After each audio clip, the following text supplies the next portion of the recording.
Hi, welcome to the Richard Kabili YouTube channel, and for today's tutorial, I will be teaching you on how to show or hide gestures, menu items, and switch control on iPhone X. But first, kindly subscribe to this channel and don't forget to hit the subscribe button and the bell to notify you for the new updates. And let's start.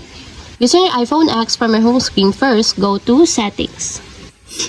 Then in the settings, scroll down and find the accessibility and then tap. Then in the accessibility, scroll down again and go to physical and motor section and then tap the switch control. Then in this part, in the switch control, scroll down and then find the menu items and then tap.